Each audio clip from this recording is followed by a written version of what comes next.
start. Good day, folks. This is Judy at Green Pastures Farm. Today we are not at Green Pastures. We're actually at the Hit Farm. And this is the new farm that we came in and built all the perimeter fence in the water.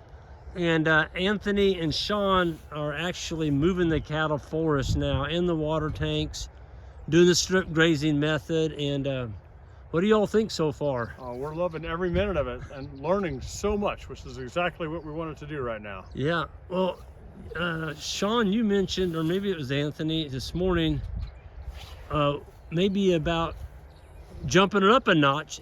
Right now we're at once a day moves, and now you're all ready to do 2 a day moves. Yes. Yeah, it might have been that we heard you mention on an earlier video where you were out here and we weren't around. You're saying if you were here doing this every day, you'd be doing it twice because that'd be create a much better graze. And Yeah.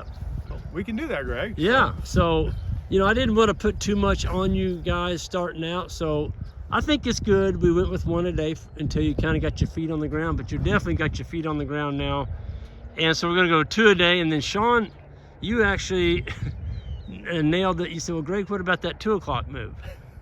Because of why? The sugar. High sugar at 2 o'clock in the afternoon on a sunny day. It has the most sugar in the grass. Yep. So that's something that I think that'll be our next progression. But folks, I mean, I'm looking in the back. Look at the swallows. You all just put these houses up. Wow. The middle one's here a week ago tomorrow. Yeah, so they've been up about a week. And most of them are already full. Yeah, pairs. the swallows are here. It's amazing. So I say build it and they will come. Because I mean, there hadn't been any livestock on this farm, Anthony, since your father had them. I think we took about a 40-year hiatus. 40 to 40 years.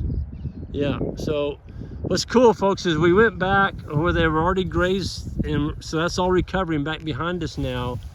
And you can see the cattle through the draw over there.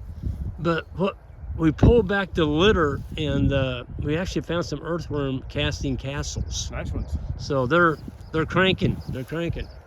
Folks, this is what we're grazing. So we've got red clover, we've got fescue, we've got some orchard grass, or some bluegrass down in here. And so we got white clover and red clover right next to each other. There's going to be I did see some little giant ragweeds coming. I don't mind giant ragweed. It's a really good forage. So this is the first time this has ever been grazed in 40 years. At least. But Anthony, you said when you drilled this, so this is a soybean, corn, whatever. Yep. Crop forever. This was corn probably for the last 20 years.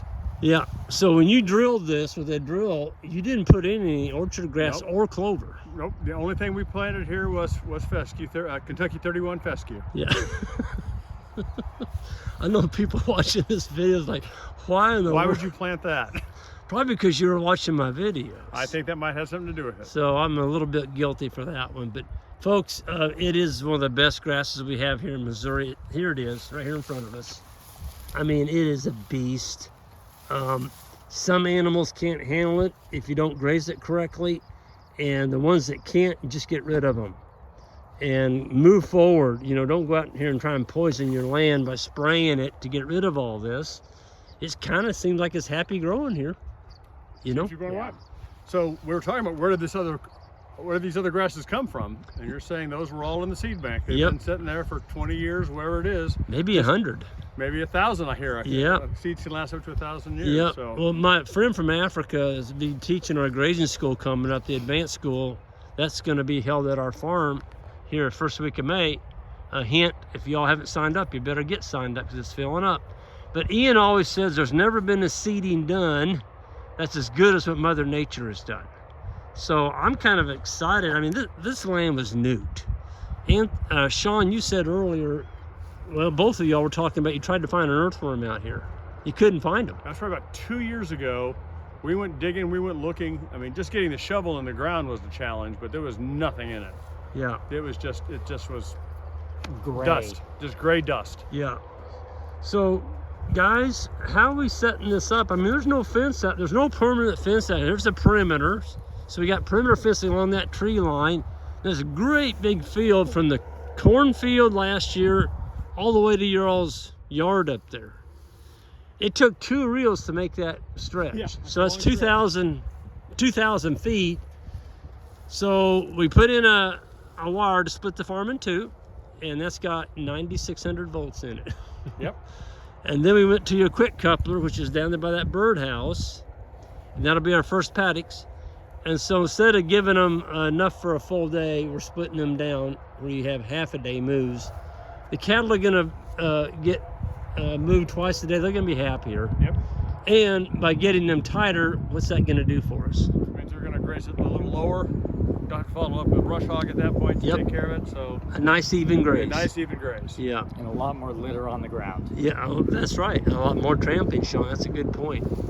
So we're excited to see what's going to come. We still got some spots that don't have, you know, we got clover, but like right here's a spot that'll fill in. There's a spot by Anthony that'll fill in, but it's not going to fill in until we start grazing it. Even just looking at it this year versus last year, it hasn't been grazed, obviously. It's already filled in just a little bit with nature doing her thing. So, It has. I remember when I came over here for about a year ago. Yeah, you came. Well, you had me come over for a full day, and we walked this farm. We made up some plans and such, and I'm like, Anthony, there's a lot of bare ground out there. Yep.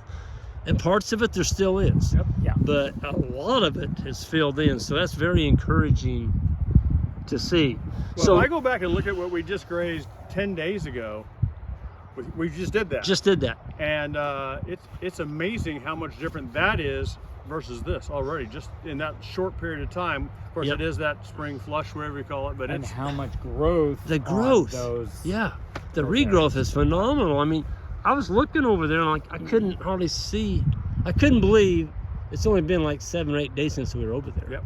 It's already grown back 4 or 5 inches. Yep. So this land, I think, because you have more topsoil here, it recovers faster than where I live at Rucker, which you know, we have we have 2 inches of topsoil. We got you beat by a couple inches. Yeah, In a some couple. cases we got you beat Yeah. a few times. Yeah, but, 8 to 10 inches. But I think that may be a difference right there. It's just you got more. You just got more black dirt. Yeah, it makes a difference. Well, I'm anxious to see this summer what else comes up out of that seed bank just because of the traffic it's getting this year. Yep. It'd So- be nice to see if some of that blue stem and some of that So what disappears. we're doing, folks, is we're getting ready to put in another paddock here. Here's our reel, so that goes in our holder here. And Anthony, you're up. You want to go and do that? So we actually come back here. He's already got the corner post in back here. So this is our corner. It's a pigtail. Okay. He's got his angle brace on here because it's so wet. It rained this morning again. It's wet out here, folks. Your pigtail will stay in better even with another post like that stomped right down on the foot feet right there. See, that's the metal foot feet. You put this one on there, this will hold. This will hold. It's not going to pull out. So we're ready to, you can see the one that we just put in over there. I'll zoom in on it. There it is. So that one, all we're going to be doing, folks, is rolling the wire up, letting them back graze back to the water. So we're only going to be on this paddock for like 2 days. So they're not going to go back and regraze over here because it's already been fouled. They're going to be on the new piece over here.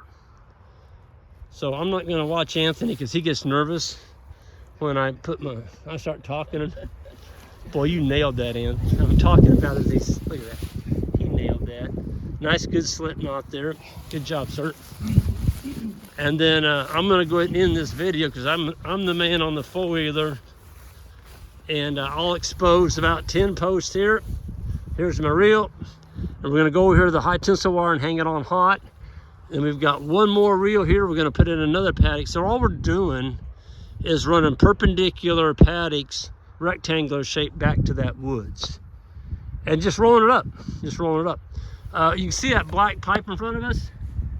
That's a water point, but it's not ready yet. That's one of the frost-free water tanks. So we've got to go clear on the other side of that tree line up there. There's another quick coupler up there. So that's what we're headed toward right now. Folks, y'all have a good one, and thank you guys for being part of this video, and you're both knocking it out of the park. I can tell you're having a great time doing it. We're having a blast. Y'all be good out there.